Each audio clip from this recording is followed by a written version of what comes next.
I'd like to start welcome everybody. Thank you for coming today.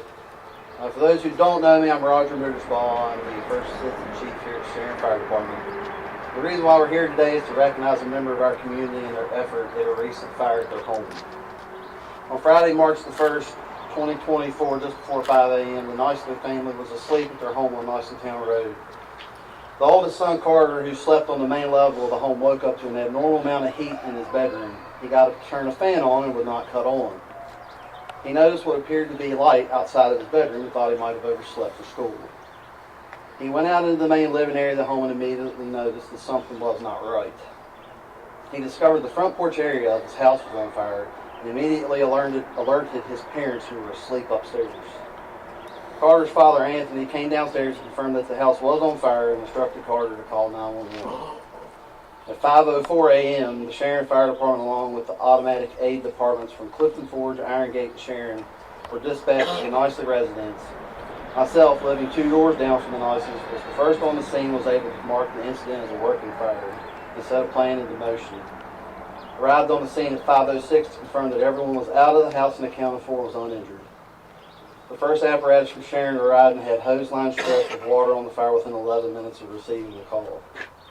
And just a quick note to that, over 50% of the house was involved with fire at that point already, which has already put us kind of behind the 8 ball already.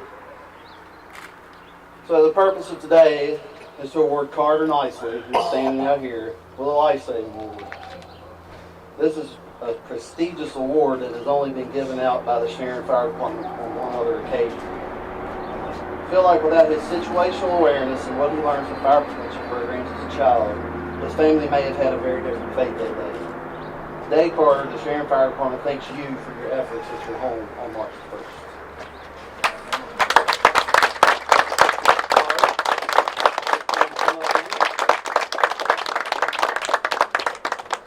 This award to you presented to Carter Nicely in recognition of his heroic actions in saving the lives of his family from the fire that consumed their home on March 1st, 2024, recognized by the Sharon Fire Department of First Responders on June 3rd, 2023. Thank you, Carter. Congratulations.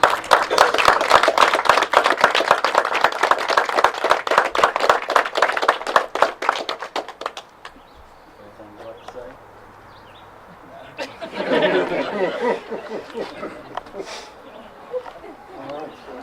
I don't know if Anthony or his granddad wants to say anything. Yeah, would you like to say anything, Anthony, Mary? The only thing I want to say is to thank you all.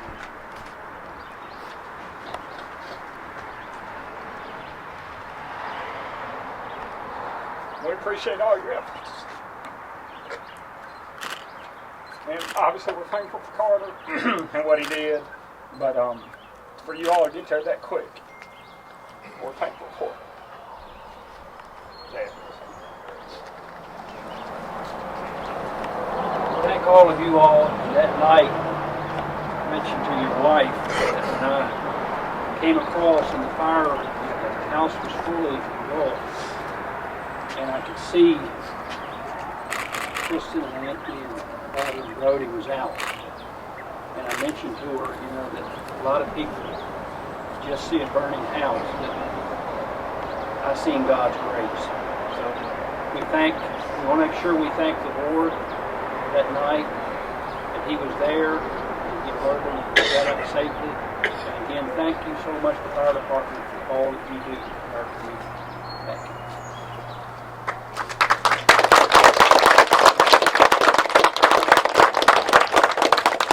I was at home when we received that call. And the home is now a total loss. Yes. Was. When my radio started going off before I even heard where it was or what it was for, I could see out my front door and it looked like it was daylight outside. So I knew where I was going and what was going on. And I believe it's accurate. The whole community responded with assistance shortly thereafter. Oh yes, absolutely. Right. Okay. Absolutely. Yes. Great. So this is one of the few awards that the fire department's ever made like this? This is only the second time that I'm aware of. Okay. We had a member that was involved in an accident 30 years ago back down the road, and he actually went off this bridge down here. It was in the creek, and a man that lived in McKinney's Hollow stopped and pulled him out of it as the truck caught on fire. Wow. That must have been a harrowing experience when you thought, hey, I got up late, and you looked out and you had a conflagration on the porch. Yes, sir. And you immediately realized it. Do you recall what caused it, or did you have any feel for that? What caused the fire? Yeah.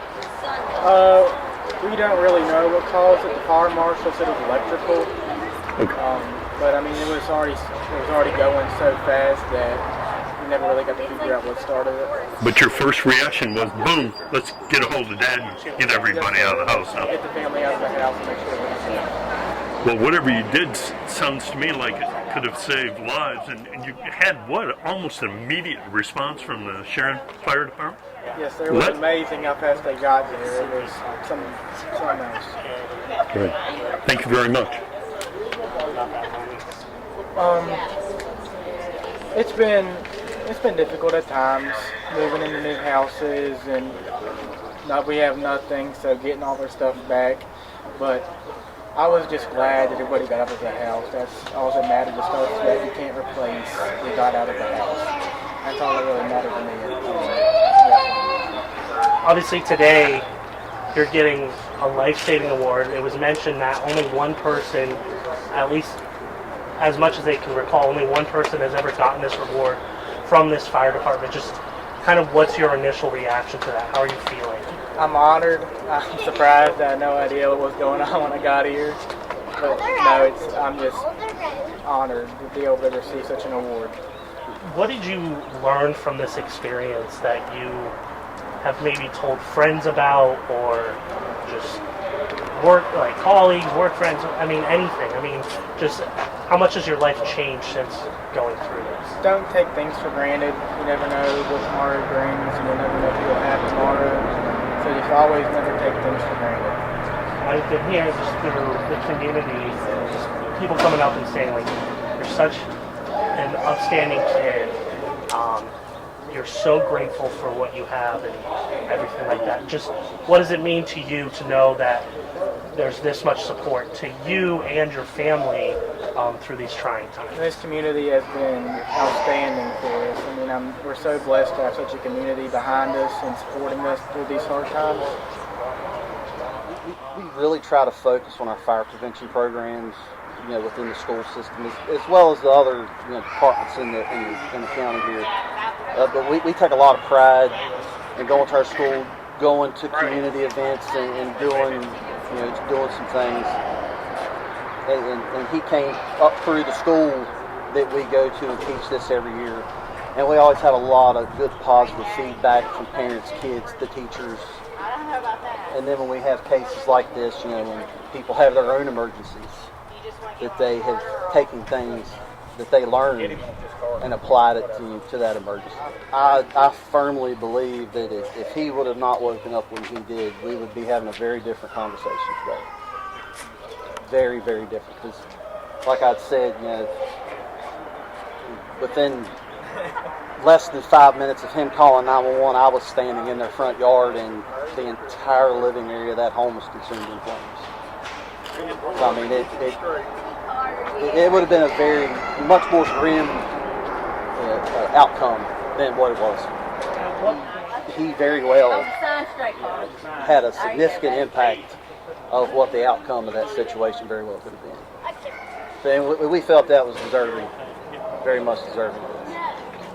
Well, I think just, this community, this fire department, what they tried to do. My son, his quick actions, pretty proud of him that he, obviously never been through no real emergency situation. So to think through a lot of the things that this very fire department has taught him as a elementary school kid and middle school, that he acted on, and had he not acted when he did, we certainly being in a two-story home with my wife and my youngest son up there, if his actions weren't as quick as they were, what the outcome would be, I don't know, don't like to think about it, but it certainly would have been much worse than what happened. When you lose everything. We were lucky. We got a nice place to go to, but I kind of describe it to people as almost like, you go to the beach and you're in a beautiful home, but after a week you're like, I'm ready to get back to my home. And so that's about an 18-month process it's looking like. So it's going to be certainly a challenging 18 months, but anyway, live in a good community and people's been great, and we were extremely blessed as quickly as we were in a home with the things we needed. So now it's just working on getting the house back. So. Anthony, you're used to responding to emergencies in your line of work. You must have initially been a little awestruck that something like this is happening to somebody who normally goes to accidents or difficult situations. Yeah, I think the word would have been surreal when you're standing in your yard looking at your own house burning and realizing that it's gone. Like, you're used to other people's tragedies, but going through it yourself, it was certainly a humbling experience, and one that I certainly pray we never relive, and I will definitely never forget. So. Apparently there was a torrent of community response, positive community response. Everybody knows everybody in Nicelytown, but we hear that it was an especially tremendous response. Yeah, tremendous response would probably be an understatement, just from what the fire department did, the community, the law enforcement, I guess the EMS field, even statewide, even some stretched outside of the state. So it was beyond anything we ever expected.